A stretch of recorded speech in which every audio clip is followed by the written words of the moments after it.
Welcome back to another episode of Whip Around. It's Tuesday, September 6th, 2022. Thanks to the producers, Chris Belcher and Jason, for doing everything they do behind the scenes to get this show up and running. And of course, to Trey Scott for his creative influences. Let's get started here. The last time we met, we previewed big recruiting weekends at Ohio State and Florida. And from where I'm sitting, each program obviously delivered with a chance to hit on big key targets down the road. Let's start with Ohio State. They had 3 24/7 Sports composite 5-star defensive linemen on campus. The number one edge rusher in the top 247, Keon Keeley, made his way up from Tampa Berkeley Prep with his mom, his uncle, and his cousin. And his mom told me that they had a very good trip to Ohio State, and that, of course, the highlight of the trip was the game. I asked what makes Ohio State a good fit. 2 words, Larry Johnson was the answer, and him developing great defensive ends. The culture, in her opinion, was awesome in every way possible. They enjoyed their time around Ryan Day, players on the team. I think that Keon Keeley feels like he really fits in with the current Ohio State commits and the guys in the locker room. He's obviously still looking at Alabama. He's going to visit Florida this weekend for an unofficial visit. Florida doing that with Cedric Baxter last week and getting him on an unofficial, saving the official for later. But Ohio State battling Alabama and Florida for Keon Keeley. And people that spent some time around Keon this weekend in Columbus feel like Ohio State is the biggest challenger to 24/7 Sports crystal ball favorite Alabama going into the next round of visits. Time will tell if that is true, but Ohio State certainly made an impression on Keon, his mother, and his uncle over the weekend. Top 247 edge rusher Damon Wilson returned to Ohio State after visiting earlier in the spring. Buckeyes battling Alabama there, Georgia, Miami, and Texas, some of the other contenders. Damon Wilson's dad told me it was a first-class visit. Great weekend, unbelievable atmosphere for the game.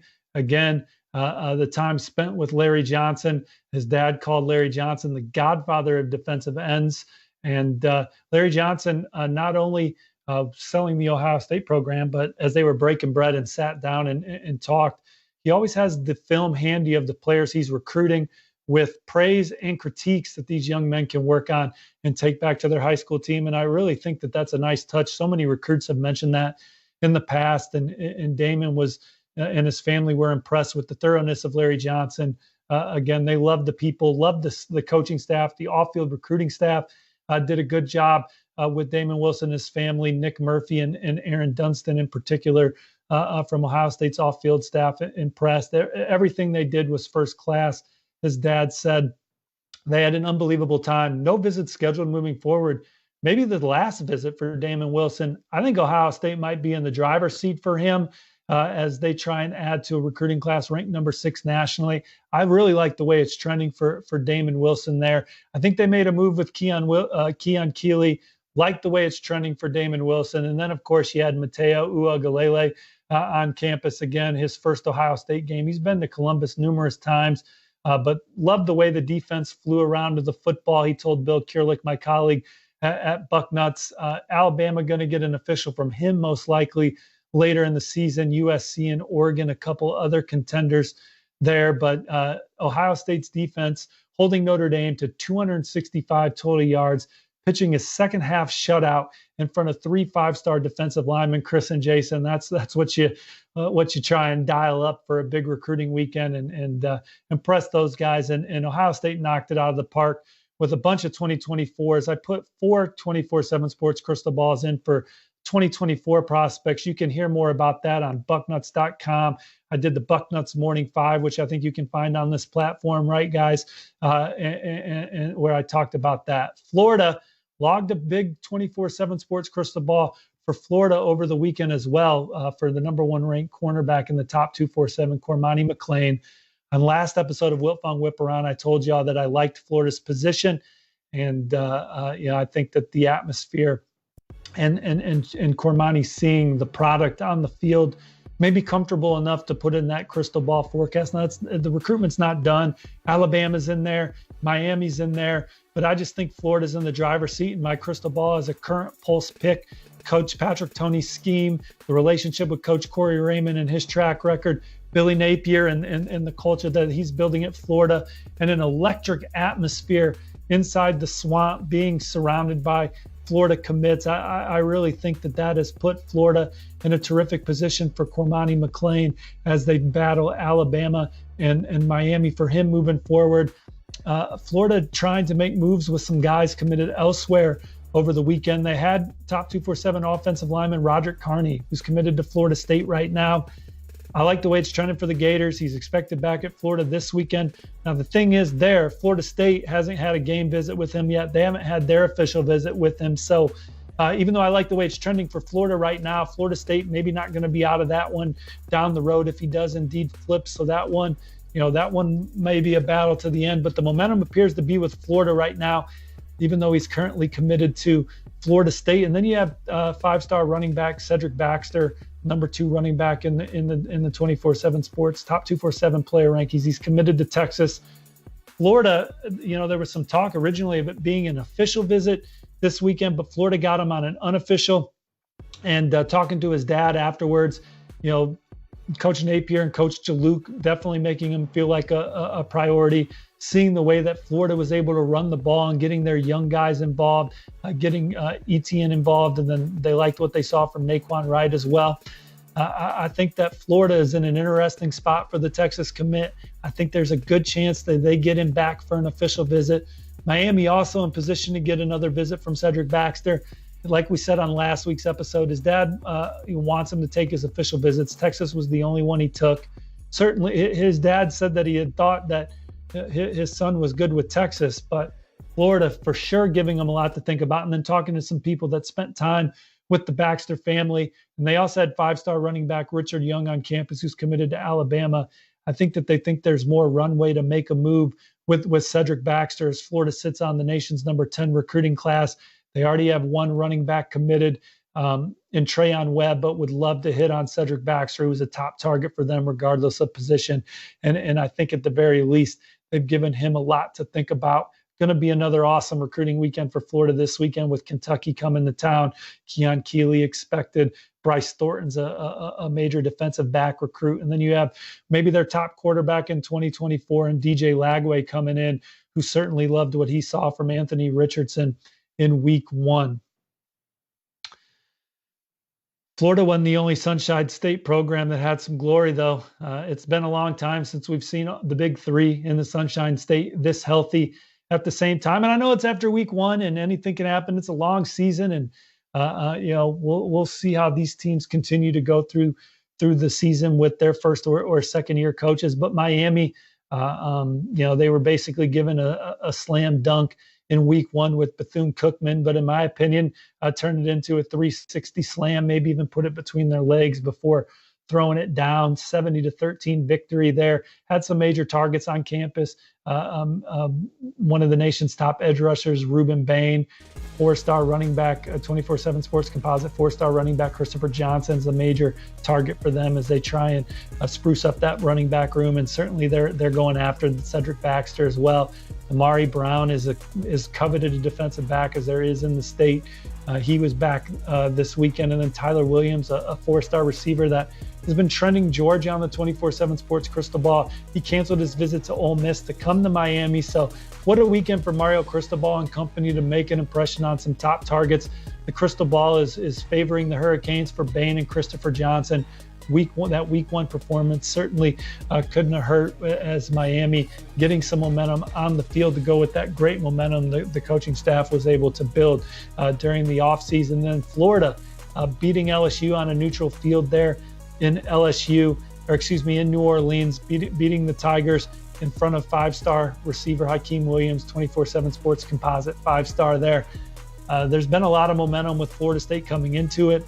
Now to start the season 2-0 kind of validates what Mike Norvell and his staff have been telling prospects that, hey, this program's on the uptick. We are on the verge of winning big games. They have the number 23 recruiting class in the country. in 2023. Hakeem Williams, a major target that, I'm really starting to like where Florida State's sitting with him. He's visiting Pitt this weekend. He's got A&M in 2 weeks. A&M is the 24/7 Sports crystal ball favorite, but there are sources that actually think Florida State's the one to beat right now. I'm still kind of riding with my pick to A&M, especially with them having a big home game coming up in a couple weeks against Miami. Miami's still chopping wood on Hakeem Williams as well, but Florida State getting a win with him in the building, critical for them ultimately landing one of the nation's top pass catchers. Still love Florida State for Blake Nicholson. And then Florida State, like I said, they have the number 2 ranked class in the country. You have Cameron Davis, who's as good a running back as there is in that class. He kind of reminds me of Cam Akers on the high school level with the way he's a quarterback for Albany Doherty High, and he was at the game. So to play like that in front of him, Luke Cromahek, who's Cromahok, who's a quarterback committed to them, who Andrew Ivins saw play a couple weeks ago. Those are kind of franchise pieces at key positions that they have early in the fold in 2024. And so for them to get a big win like that, big for the future as recruiting's up to snuff, just keeping everybody in the fold for them moving forward. As this show moves forward, LSU didn't get the result that they were looking for on the field against Florida State, but recruiting going very well for Brian Kelly and company. They have the number 7 class in 2022. They have sitting on the number 3 class in 2024. The latest to join the fold for them is Zion Ferguson, a 6-foot, 161-pound cornerback out of Peach State powerhouse, Loganville Grayson. And I talked to him after the LSU game, and he said, "Look, I believe in Coach Kelly's vision in the team," and you get that a lot from recruits for LSU. They just, Coach Kelly's track record, and he's coming in and rebuilding an LSU program that by their standards has had subpar seasons the last couple of years after coming off a national championship. But LSU lands Zion Ferguson, who had offers from Arkansas, Auburn, Florida State, Georgia, Ole Miss, Oregon, South Carolina, Tennessee, Texas A&M. Another big recruiting win for the Bayou Bengals as they look to get that program back on track under Brian Kelly and the new staff. Program that's going to be on track for a very long time is obviously the Georgia Bulldogs. They blow out Oregon in the season opener on a neutral field against Oregon, but it was obviously a pro-Georgia crowd there, Mercedes-Benz Stadium in Atlanta. And Georgia was able to give out a lot of recruit tickets for that game. Not allowed to have interaction with them while they're in the building per NCAA rules. But Georgia had some of their top targets on campus. David Hobbs, the top 247 defensive lineman from North Carolina in the 2023 class, was there. He's coming back for an official visit in the fall, but said it was a super exciting environment. Talked about how Georgia came out strong and dominated the whole game. And he loved the vibe and the energy he got from the fans. He's going to come back for an official. He's been there on an unofficial. They're battling Alabama, Tennessee, North Carolina, and Auburn for him. And then they had two of their top 10 prospects in the 2024 class. Jayden Davis is the top uncommitted quarterback in the country at 24/7 Sports composite 5-star. He talked about the explosive performance by the offense. They threw for over 400 yards in the win when you're talking about Stetson Bennett and Carson Beck combined. He liked the way Coach Monken schemed everything. In a past visit to Georgia in the summer, he talked about Coach Monken and his development to get you ready for the NFL with his pro-style offense is huge. Huge visit for Jadyn coming up this week. He's going to be at Michigan. Those are the two programs that I really like where they're positioned for Jayden Davis. Certainly you have Clemson, Penn State, LSU, North Carolina, to name a few others. But Georgia and Michigan have done a great job with Jayden Davis to date. And his opportunity to see Georgia play such an offensively efficient ball game where they really spread the ball around was big for him. And he talked about the big stage that you'll play on week in and week out with Georgia, and also added that he'll definitely get to a game in Athens. So he's going to see Georgia play in person again. And then Mike Matthews, that's going to be a slobber knocker with Clemson and Alabama, Notre Dame, and Ohio State. So for him to get out there and see Georgia's first game, the number 1 athlete recruit in the top 247, our number 9 recruit overall, for Georgia to get him out there as well and play well was big in that recruitment. USC, we're talking about teams that play well in the opener, boys. USC, they scored their most points in a game since 2008. They held Rice to just 280 yards of offense, scored 3 times on defense.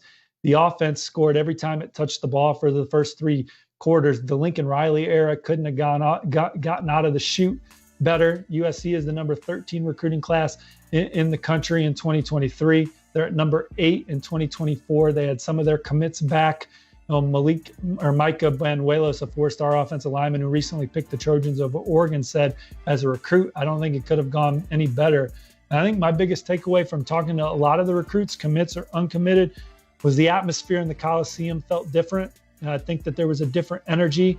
You know, as Trey Scott said in our production meeting, it just seems like USC's on the verge of taking off. I got the sense that recruits feel that way.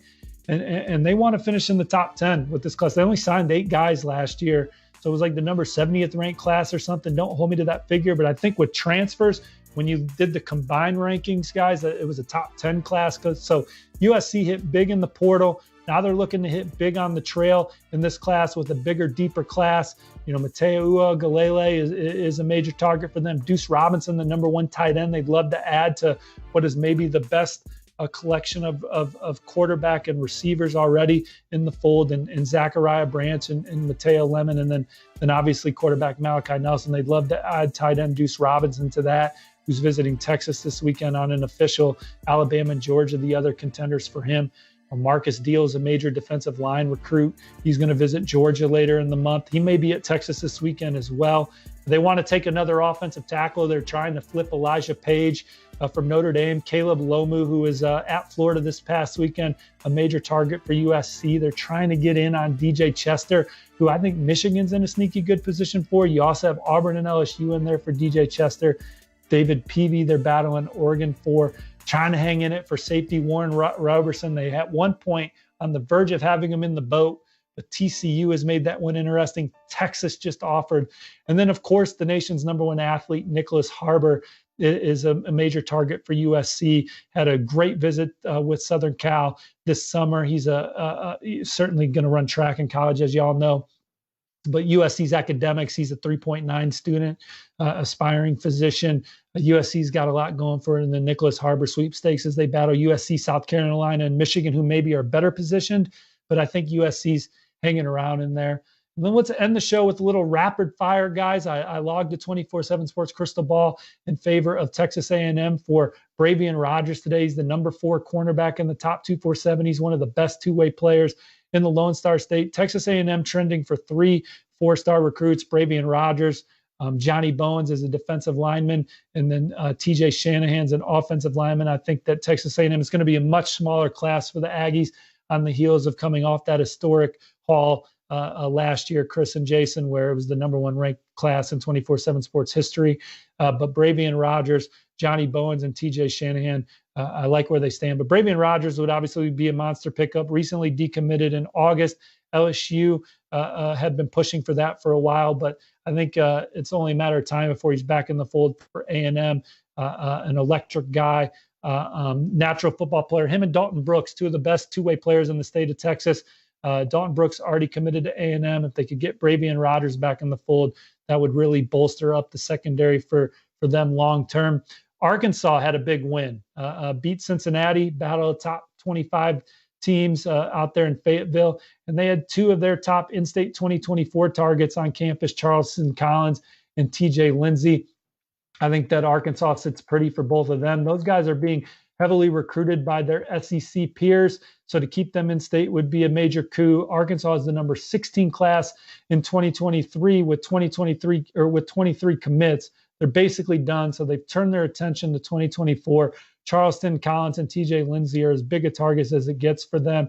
Both uber impressed with the way Arkansas played and with what Sam Pittman and company are doing with that program.